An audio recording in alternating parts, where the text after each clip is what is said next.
A paz do Senhor, meus irmãos, Deus abençoe. Eu estava fazendo a primeira parte do vídeo sobre curiosidade. Eu falei que sobre o mal rodear as pessoas e alcançar a vida delas e ter o controle em relação a muita coisa. E o que eu vou falar aqui agora, a Bíblia ela fala dessa maneira, que o inimigo cercará a sua terra, derrubará as tuas fortalezas e saqueará os seus palácios. Está lá no livro de Amós.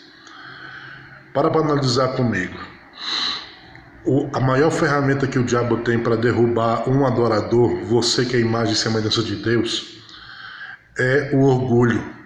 Quando o orgulho entra, irmãos, o ego entra, a simplicidade da adoração ela sai. E quando ela sai, automaticamente o que acontece com o ser humano? O ser humano ele vai se afastando da presença de Deus de uma forma que só o próprio Deus pode trazê-lo de volta. Mas Deus também, como eu já havia falado antes, ele não é invasor. Para ele começar a fazer isso, o ser humano ele tem que começar a cair em si e entender para que ele nasceu, qual foi a finalidade que ele nasceu e começar a reconhecer os seus pecados e as suas falhas. E é sobre isso que nós vamos falar agora. Porque Cristo, irmãos, a palavra fala que ele sendo Deus, ele negou a si mesmo, negou toda a sua glória, abriu mão de tudo, para ser humano igual eu e você, passar pelas mesmas paixões, pelas mesmas fraquezas, pelas mesmas situações, sobre um detalhe, tá? Sem pecar, para literalmente mostrar para o ser humano que nós somos capazes, pelo Espírito Santo de Deus, alcançar, entendeu, a liberdade com Deus e o relacionamento com Deus sem ferir o coração de Deus ou toda hora ficar tropeçando. Aí eu vou lhe falar uma coisa que o apóstolo Paulo ele colocou aqui hoje dentro da palavra de Deus. Eu quero que você leia comigo. Gálatas no capítulo 5, tá? Do versículo 16 em diante. E o que ele começou a colocar aqui, e como eu já havia lido para os irmãos, falando sobre a lei e a graça, ele coloca alguns parâmetros. A lei, irmãos, ela não pode, entendeu, ser quebrada. A lei, na realidade, ela é para a gente doente. Mas a graça, por que a graça está acima da lei? Porque você vai começar a servir a Deus por amor. E quando você serve a Deus por amor, você tem prazer em obedecer a Deus. E Deus, irmãos, ele não está abaixo da lei. Entendeu? Deus ele não é a lei. A lei foi dada a Moisés para que o povo começasse a compreender quem é Deus. Começássemos a compreender quem é Deus. Para que o povo começasse a se preparar para entrar na graça de Deus. Então a lei, na realidade, ela é colocada como termo de obrigação. A graça não, a graça é voluntária. É ato de amor voluntário. Não é à toa que o livro de Efésios, no capítulo 2, eu vou até ler aqui para os irmãos entenderem o que eu estou falando aqui agora. Versículo 8 e 9 diz assim: pela graça sois salvos, por meio da fé. Isso não vem de vós, é dom de Deus. Versículo 9: não vem das obras, para que ninguém se glorie. Ou seja, as obras que você faz, nada mais, nada menos é do que uma obrigação sua. E tem que ser ato voluntário de amor. Você jejuma se você quiser, você ama se você quiser. Mas tudo isso tem uma consequência, baseado em uma situação onde eu tenho que começar a colocar minha vida baseado em um parâmetro. Foi aquilo que eu falei no começo, entendeu, do estudo. A situação da curiosidade.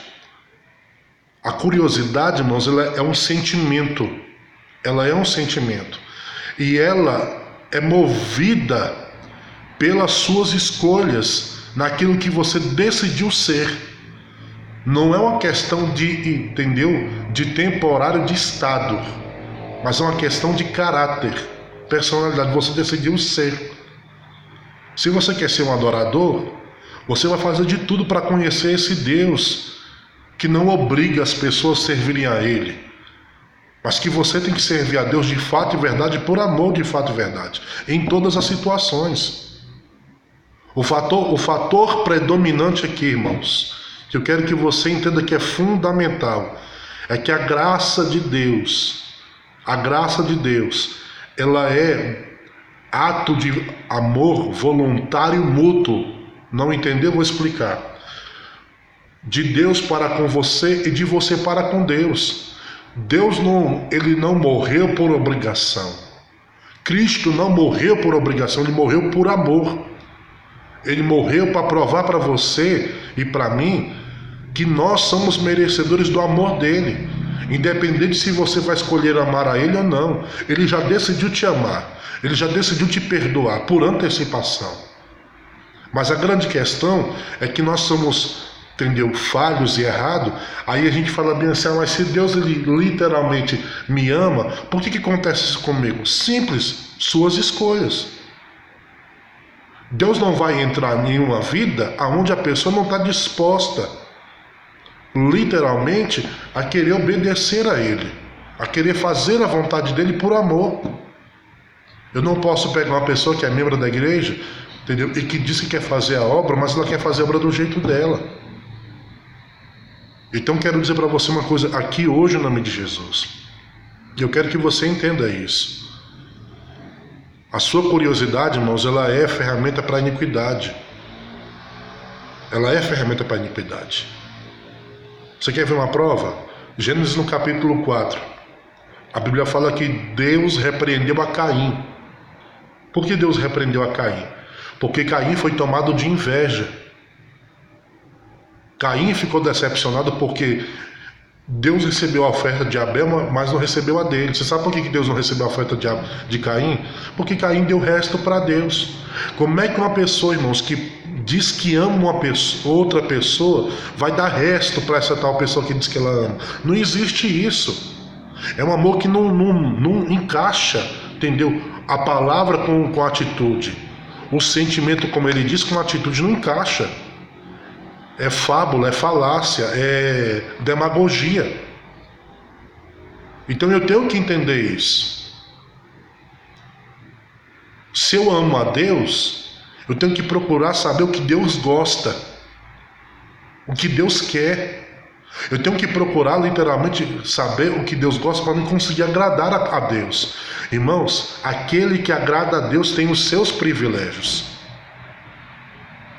A grande pergunta é, até que ponto você está agradando a Deus?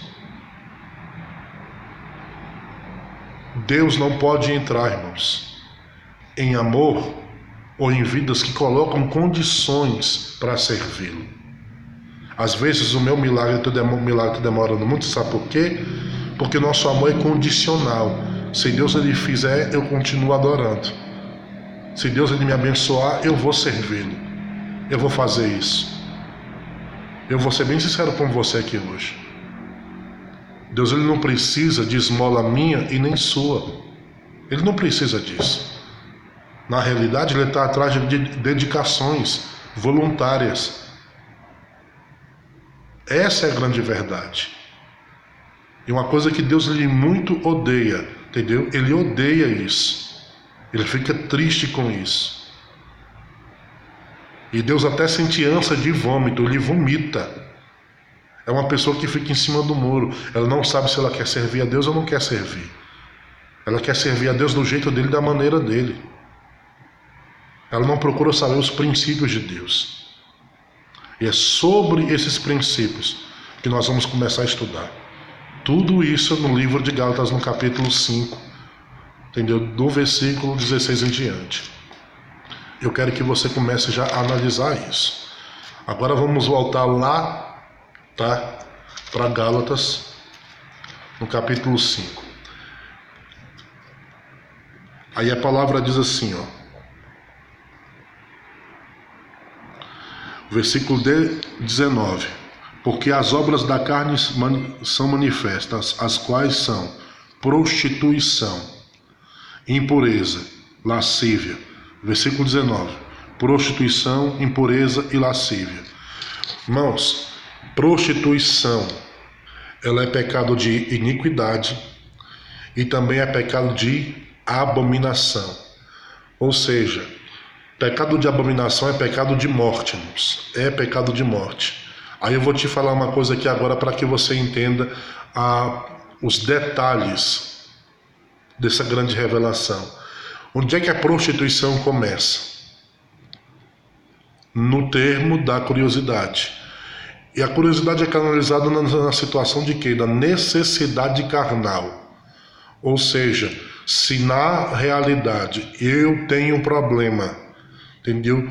Com a questão física, isso normalmente veio de uma coisa que foi mal resolvida lá nos meus antepassados, ou porque literalmente eu não priorizei a vontade de Deus.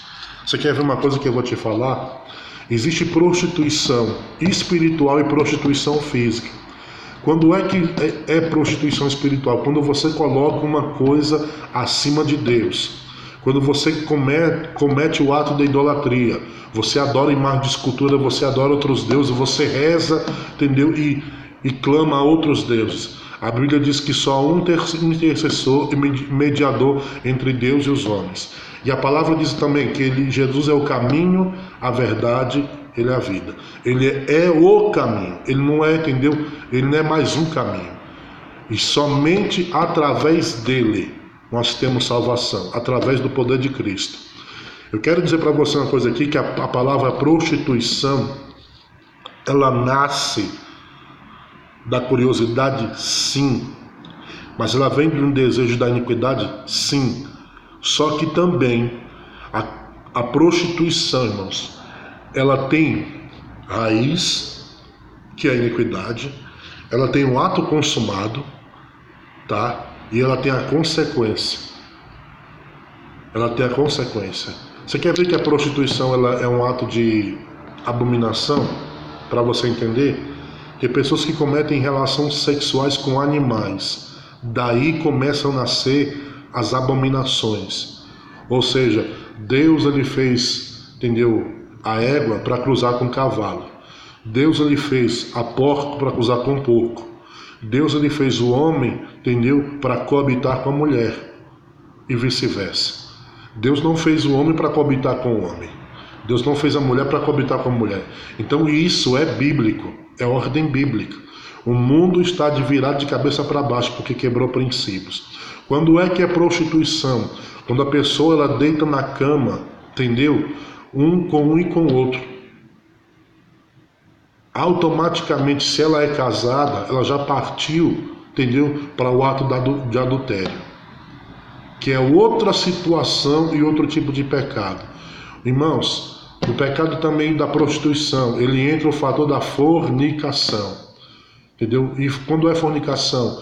Quando a pessoa não é casada, entendeu? Não é casada e não assumiu o compromisso. Agora entra uma grande questão aqui, que isso vai dar o que falar dentro das igrejas, esse vídeo vai se espalhar até pelo YouTube, e que eu vou começar a falar isso, tá?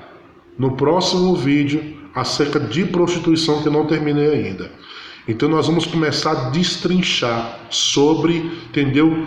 As ramificações, começo, meio e fim, as ramificações de prostituição e também a questão, entendeu? Das ramificações de prostituição e as suas consequências, tá? Que Deus te abençoe e fique na paz do Senhor e se prepara para a primeira palavra que nós vamos estudar sobre prostituição, tá? Em nome de Jesus.